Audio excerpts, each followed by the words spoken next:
TV5 starts right now with breaking news. The breaking news, severe storms and a tornado moving through parts of mid-Michigan overnight. Right now, we have a live look. We're coming from Grand Blanc Township, the surrounding area where a tornado touched down, leaving people there with property damage.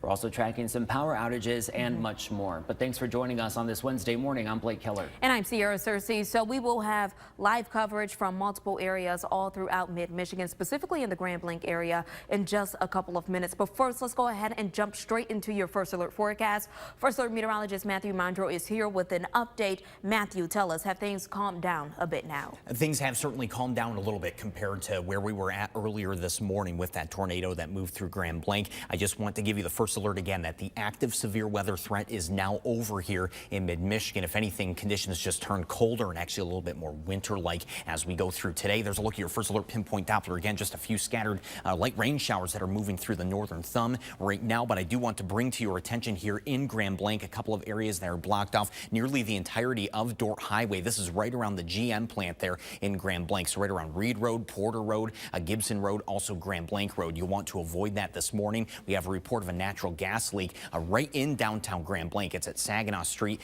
right where Reed Road starts to run in there too. So that's also going to be a spot to avoid. We also have some reports of arcing power lines all around this area. Again, a lot of this focused right around the Walmart and the GM plant there in Grand Blanc. These are going to be areas to avoid any unnecessary travel in downtown Grand Blanc. Avoid that this morning. Watch out for any sharp objects, debris. We're talking glass, metal, especially those natural gas leaks and any down power lines. You will want to avoid any power lines that you're seeing lying on the ground. Here's a radar snapshot from 1:15 this morning from that tornado that's been moving in through there, or rather that moved through there earlier this morning. We'll talk some more details on this, but also what more to expect for the cold for today. That's all coming up later in your full first alert forecast. With Blake, Sierra, we'll send it over to you. Matthew, thank you. Back to those power outages, several of them being reported in Genesee County, especially Grand Blanc. Power is out for at least 13,000 people at last check. Consumer says power should be restored by this afternoon. We also saw outages in Owasso and up in Midland, several outages there on a smaller scale. DTE Energy is reporting some outages in Lapeer County. We aren't sure when power will be restored. Crews are there assessing that situation right now. Grand Blanc Township Police now asking you to stay away from areas without power and with the most damage. Listen to this. Those areas include Dort Highway and Reed Road, Dort Highway and Grand Blanc Road, but Grand Blanc Road is open. Again, stay away from Dort Highway in Gibson and Reed Road and Porter. If you spot any down power lines or debris on the road or you need help, be sure to call 911 immediately.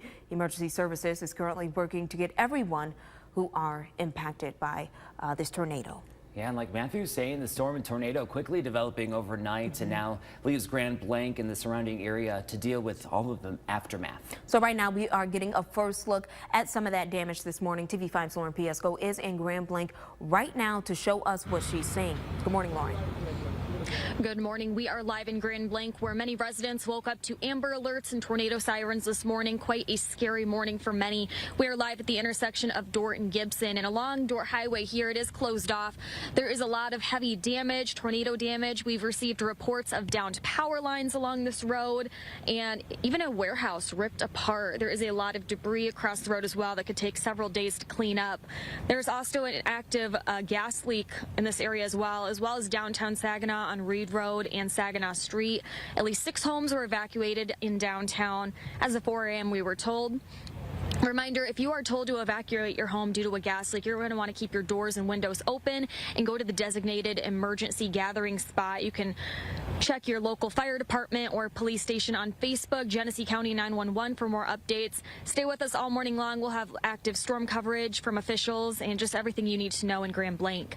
Live here, Lauren Piesco, sending it back to the studio. All right, Lauren, thank you. Well, for weather coverage, no matter where you are, scan the QR code right there on your screen right now.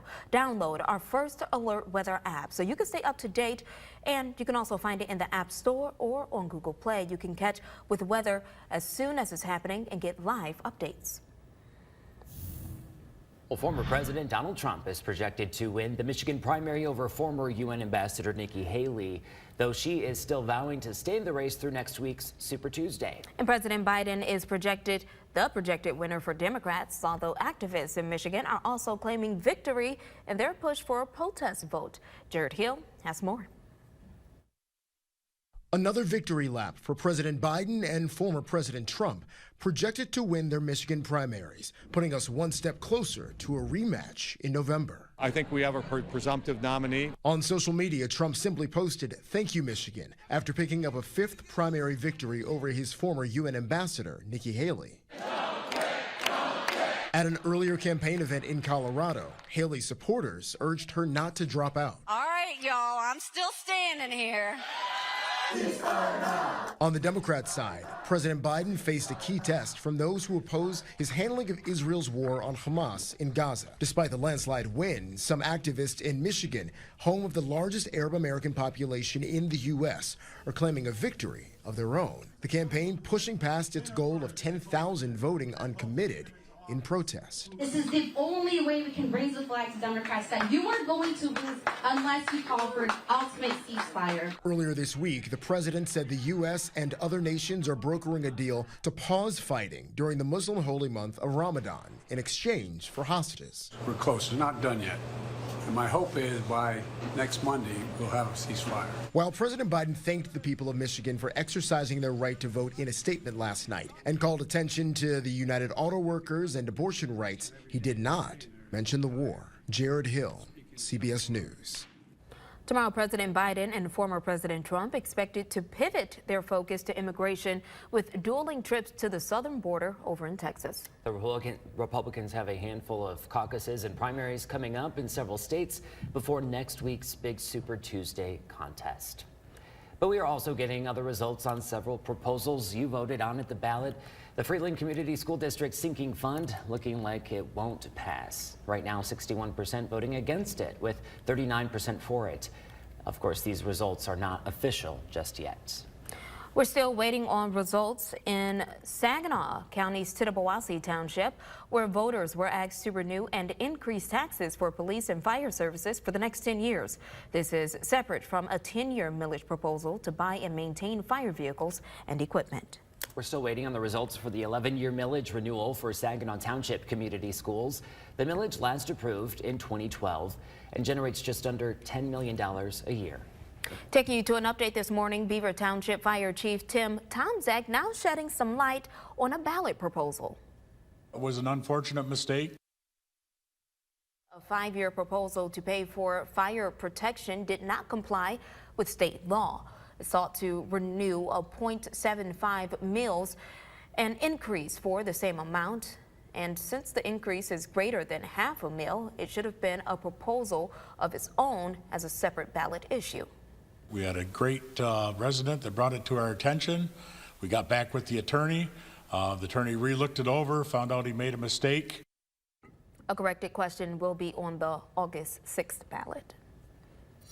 Happening today in Flint, where we take this live look right now. Mayor Sheldon Neely is wrapping up Black History Month by awarding the key of the city to 4 honorees.